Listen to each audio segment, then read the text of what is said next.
Okay, Assalamualaikum warahmatullahi wabarakatuh. Alhamdulillah kita jumpa lagi sekali untuk program 1D5Q. 1D5Q. Satu hari 5 soalan saja, tak payah banyak-banyak. Okey. Okey, ini je soalan ataupun kamu kalau boleh istiqamah insya-Allah sehingga SPM. Bermaksud kamu dah kumpulkan banyak soalan yang kamu dapat praktikkan atau bincangkan sehingga SPM nanti insya-Allah. Okey, so mari kita tengok soalan ini. Soalan nombor 1.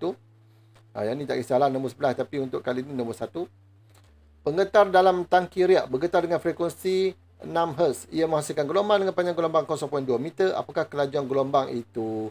Okey, macam biasa, soalan yang melibatkan calculation, kita guna formula ini. Saya tak rela gagal ujian. Ini pun mudah untuk kita ingat. Yang pertama kita senaraikan. Lepas tu kita akan tukar. Kalau sekiranya dia unit dia tak sama dengan ni, kita tukarkan. Lepas tu kita tengok rumus apa kita nak pakai. Dan lepas itu kita gantikan, masukkanlah rumus. Dan last sekali baru kita tengok unit. Alright. Okay, kita tengok dulu apa yang dia bagi. Dia bagilah frekuensi 6 Hz. Alright, 6 Hz ataupun kita panggil juga 6 per second. Lepas tu kita ada apa lagi? Dia bagi wavelength, panjang gelombang. Lambda kita dia bagi 0.02 meter. Dah cantik dah dalam meter, tak perlu tukar. Okay, lepas tu dia tanya apa? Berapakah kelajuan V sama dengan berapa? Dah kita senaraikan. Nak tukar tak? Tak payah tukar dah. Semua dah cantik. Rumus apa kita nak pakai? Kita pakailah rumus V sama dengan F lambda. Okay, dalam kertas 1 dengan kertas 2 diberi formula ni V sama dengan F lambda. Kamu kena selalu tengok senarai formula itu. V sama dengan F lambda. Maka F kita adalah 6. Lambda kita adalah 0.02 meter. Yang ni per second. Last kali kita dapatlah unit dia tu. Maka kita akan dapat 0.12 meter per second. Pada jawapannya adalah B. Selesai. Okey, seterusnya. Rajah di atas menunjukkan muka gelombang yang dihasilkan dalam tangki riak. Apakah panjang gelombang riak yang dihasilkan? Alright. Sekarang ni panjang gelombang dia adalah daripada muka gelombang ke muka gelombang yang berturutan ataupun yang bersebelahan. Maka kita kena ambil jarak sini ke sini. Inilah lambda dia. Sekarang ni kita ada berapa lambda? 1, 2, 3, 4, 5.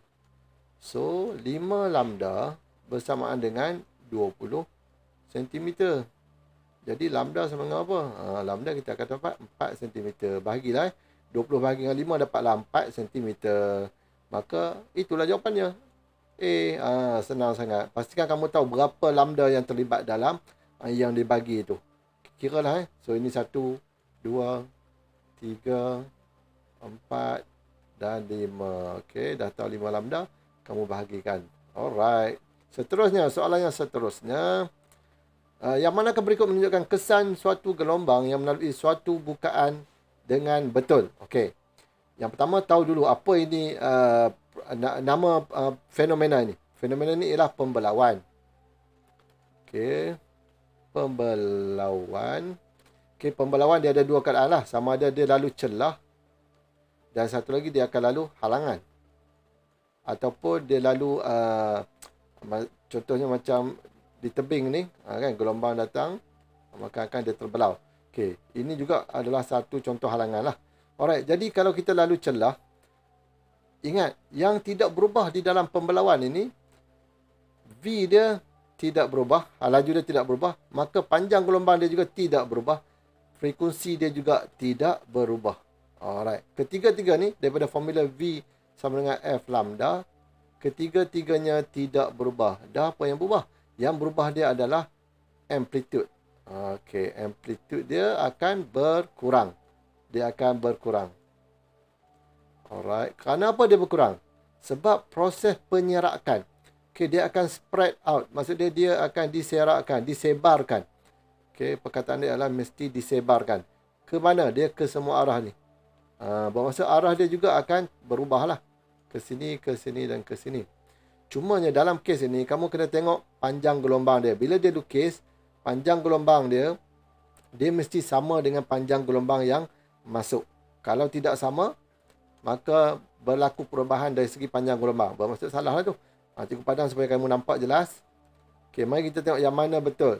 Bila dia lalu celah yang sempit macam ni, ataupun dia katakan sama ni, maka kamu akan dapati dia tak akan jadi bentuk. Dia akan melengkung. Menunjukkan bentuk melengkung. Dan dia tidak akan sengit macam yang C ni. So, ini pun tak mungkin berlaku. Yang paling tepat adalah, lagipun yang ni dia rapat-rapat. Panjang gelombang dia pun dah jadi salah. Bentuk dia juga tidak tepat. Yang paling tepat adalah yang B ni. Okay, dia akan keluar macam tu. Dia tidak semua sengit ke sini. Tidak berlaku macam tu. Yang ni pergi tengah, yang ni pergi tepi. Yang ni pun akan disebarkan secara sekata. Macam tu. Itulah proses pembelauan. Okey, seterusnya. Diffraction of wave. Yang tadi tu diffraction. Seorang pelajar dapat dengar bunyi radio yang berada di dalam bilik lain tetapi tidak dapat melihat radio. Okey, ini pun sama juga situasi yang cikgu sebut yang tadi, dia boleh terbelau. Okey, dia boleh diffract. Okey, fenomena ini kita namakan sebagai pembelauan. Mungkin juga berlaku pantulan, kan? Tapi yang lebih ketara lagi adalah ni lah. Kenapa dia tak nampak radio? Contoh macam ni lah, bilik. Dia ada bilik, ni ada pintu lah. Ni dinding ni, kita pandang atas. Radio kat sini. Okay, radio kat sini. Mengeluarkan bunyi. Mamat tu duduk kat sini. Duduk tengah baring. Macam ni, mamat ni duduk baring kat sini. Tapi dia boleh dengar. Sebab apa? Bunyi tu datang, maka dia akan terbelau. Mungkin juga akan berlaku pantulan bunyi. Dia datang kepada si brother ni lah. Brother yang boleh dengar bunyi tu. Okay? Mungkin dua fenomena. Tapi yang lebih ketara adalah pembelauan. Sebab radio tu datang, dia akan bunyi itu akan terbelau, menghampiri ataupun terbelau pergi ke arah budak tadi, walaupun dia tak nampak radio tadi. Okay? Kalau cahaya boleh dibelaukan, mungkin dia boleh nampak ni, tapi disebabkan cahaya tidak boleh terbelau, maka dia tidak akan ternampak. Sebab cahaya bukan tak boleh terbelau, cahaya boleh terbelau, tapi disebabkan panjang gelombangnya yang sangat rendah, maka dia sukar dibelaukan. Ingatlah yang ni, kalau pembelauan panjang gelombang tinggi, maka kesan pembelauan dia adalah ketara. Okay, kalau panjang gelombang dia rendah, macam cahaya tu, dia less obvious ataupun kurang ketara kesan pembelauan tersebut. Alright, itu dalam tajuk pembelauan. Kita dah bincang dah yang tu. Okay, seterusnya. Okay, soalan akhir untuk hari ini. Sebuah pembesar suara mengeluarkan bunyi dengan panjang gelombang 0.2 meter jika frekuensinya ialah 1600 Hz. Apakah kelajuan bunyi tersebut?